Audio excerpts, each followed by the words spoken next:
Hello, कसे आहात सगळे? आय होप तुम्ही खूप छान, मजेत आणि मस्त असाल. चला तर मग दिवाळीची सुरुवात झालेली आहे. तुमची दिवाळीची तयारी कुठपर्यंत आली हे नक्की कमेंटमध्ये सांगा. मी तर जे आहे ते आजपासून म्हटलं की फराळ बनवायला सुरुवात करूयात. आशुमुळे काय होतं ना, की जे दिवसाचा जो वेळ मिळतो त्यात काही मला फराळ बनवता येत नाही, तो असतो. त्यामुळे भीती वाटते त्याला फराळ बनवताना सोबत घ्यायची. स्वयंपाक करतानाची गोष्ट वेगळी असते, पण फराळ बनवताना जे आहे ते तेल गरम असतं आणि तो जर शेजारीच उभा राहिला तर मग भीती वाटते. तर त्यामुळे जे आहे ते म्हटलं की चला संध्याकाळी जे असतात ते आशूचे बाबा घरी असतात. म्हटलं की संध्याकाळी जे आहे ते फराळ बनवायला सुरुवात करा, जेणेकरून आशूचे बाबा जे आहे ते आशूला घेतील आणि मला जो आहे तो निवांत फराळ बनवता येईल.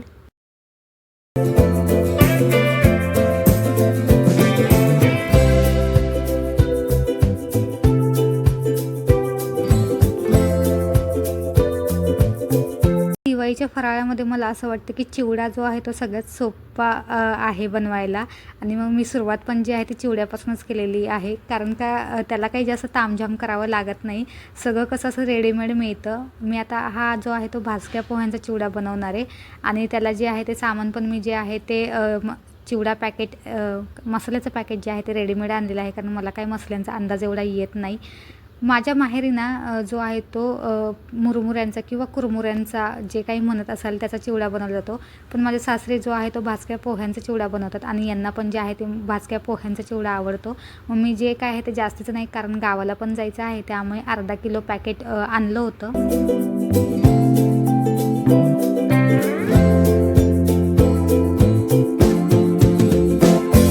बघू शकता तुम्ही, मी चिवडा बनवायला तर घेतला आहे, पण माझी तयारी जी आहे ती शून्य आहे. म्हणजे इथून पिठी साखर दळण्यापासूनची जी माझी आहे ती दिवाळीची प्रिपरेशन चालू आहे, कारण मला खरंच वेळ मिळत नाही आणि दिवसाचा जो वेळ मिळतो तो मला एडिटिंगमध्ये आणि क्लिनिंगमध्येच जातो.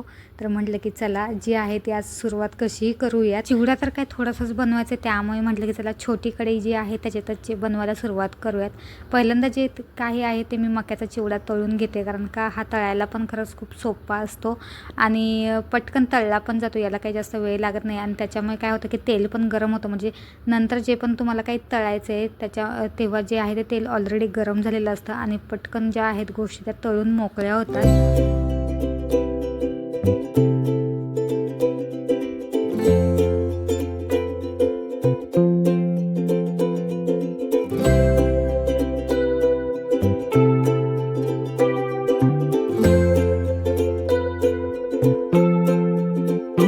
माझ्याकडे कच्चे शेंगदाणे नव्हते, तर मग माझ्याकडे जे काही भाजलेले शेंगदाणे होते तेच मी जे आहे ते पुन्हा तेलात जे तळून घेतले. म्हटलं की चला काही ना काहीतरी गोष्टी ज्या आहेत ते माझ्याकडे आता सध्या अवेलेबल नाही आहेत, कारण गावी जायचे, त्यामुळे इथं काही मी जास्तीचं सामान भरलं नाही. थोडं जे आहे ते सामान भरून घेतलेलं आहे, जेणेकरून थोडासा जो आहे तो दिवाळी फराळ बनवता येईल. तर इथे आधी मी जे आहे ते शेंगदाणे तळून घेतले होते. त्यानंतर माझ्याकडे जी पुरी डाळ होती, जे की त्याला फुटाण्याची डाळ असंही म्हणतात, ती पण तळून घेतली. आता मला माहीत नाही ही डाळ तळायची असते की नाही, पण मी जी आहे ते थोडीशी जी तळून घेतली, जास्त काही तिला तळली नाही, कारण का ती लगेचच तेलामध्ये जे आहे ते लाल होत होती. मग पटकन तिला बाहेर ती काढली. याच्यात खोबऱ्याचे काप पण छान लागतात, पण आता माझ्याकडे खोबरं पण नाही आहे, संपलेलं. मग म्हटलं की चला ते पण नाही मी टाकलेलं. जेवढं घरातलं सामान अवेलेबल होतं त्याच्यातच म्हटलं की चिवडा बनवायला घेऊयात. बाकीचं काय तुमच्याकडे पिठी साखर आणि मीठ असलं की आणि मसाला असला की चिवडा तसाही छानच बनतो. आणि मेन म्हणजे जो आहे तो मक्याचा चिवडा माझ्याकडे होता, तर त्याने जे आहे ते मेन चिवड्याला टेस्ट खूप छान येते. म्हटलं की चला कसा का असेल ना चिवडा तर बनतो.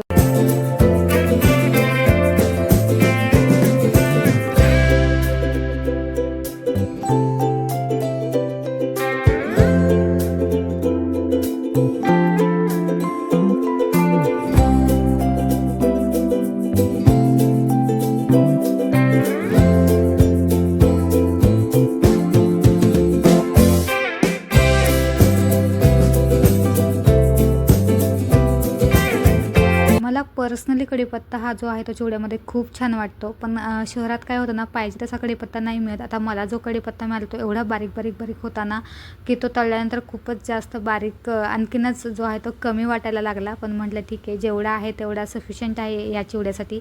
गावाकडे कसं होतं ना, कढीपत्त्याचं झाड असतं, त्यामुळे आपल्याला हवा तसा तोडून आणता येतो आणि पाहिजे तेवढा पण आपल्याला जो आहे तो चिवड्यामध्ये टाकता येतो. पण इथं तसं नाही होत. पण म्हटलं की चला जेवढं मिळालं तेवढं त्याच्यात समाधान मानूयात आणि चिवडा बनवायला घेऊया. इथे ना मी रेडीमेड जे आहे ते चिवडा पॅकेट आणलं होतं आणि याच्यात जे आहे ते असं लिहिलं होतं की फक्त हा चिवडा मसाला जो आहे तो थंड तेलामध्ये टाकायचा, तेल काही जास्त गरम नसायला पाहिजे. तर इथे मी गॅस बंद केला होता आणि या चिवड्यामध्ये मी जे काही आहे ते एक्स्ट्राचं अजिबात टाकलेलं नाही आहे. त्यात फक्त त्यांनी लिहिलं होतं की त्यात मीठ आणि पिठी साखर जी आहे ती तुमच्या टेस्टनुसार टाकू शकता.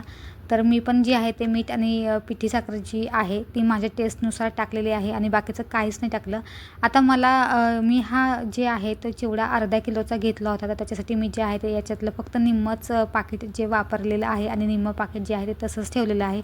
म्हटलं चला पुन्हा कधीतरी योग येईल चिवडा बनायचा, तर त्या उद्देशाने जे आहे ते मी पाकीट ठेवून दिलेलं आहे. आणि इथे बघू शकता की तेलाचं टेम्परेचर जे आहे ते मी पूर्णपणे जे आहे ते थंड करून घेतलेले, जेणेकरून गरम तेलामध्ये जर आपण हा मसाला टाकला तर मसाला करपण्याची शक्यता आहे आणि जो आहे तो त्याला एक वेगळा वास येईल.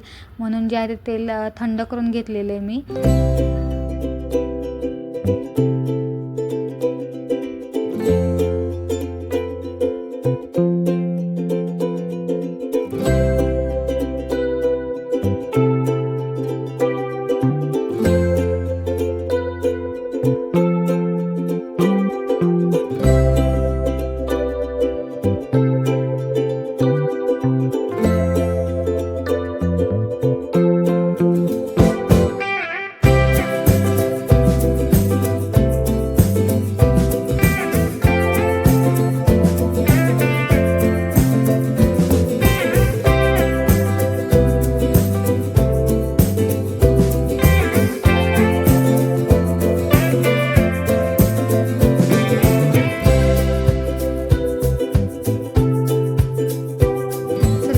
जी मेन प्रोसेस आहे चिवड्याची ती ऑलरेडी झालेली आहे. आता आपल्याला फक्त एकच काम करायचं आहे, ते म्हणजे मिक्स. तर इथं मी मसाला जो आहे तो चिवड्यामध्ये ऑलरेडी टाकला आहे आणि आता छान असं मिक्स करून घेऊया, जेणेकरून मसाला जो आहे तो सगळ्या चिवड्याला लागेल आणि आपला चिवडा जो आहे एक छान असं टेस्ट देईल. तर या चिवड्यामध्ये त्यांनी ऑलरेडी मेन्शन केलेलं आहे की मीठ आणि पिठी साखर जी आहे ती तुमच्या आवडीनुसार टाका.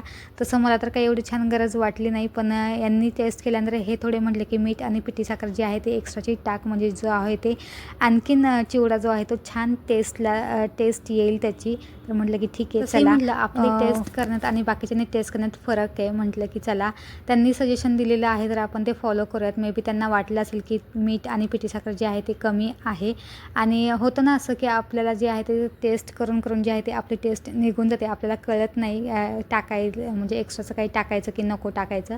पण जे जेंट्स लोक आहेत त्यांना खाताना ते जाणवतं. मग म्हटलं की चला आशूच्या बाबांनी सजेशन दिलेलं आहे तर आपण ते फॉलो करूयात.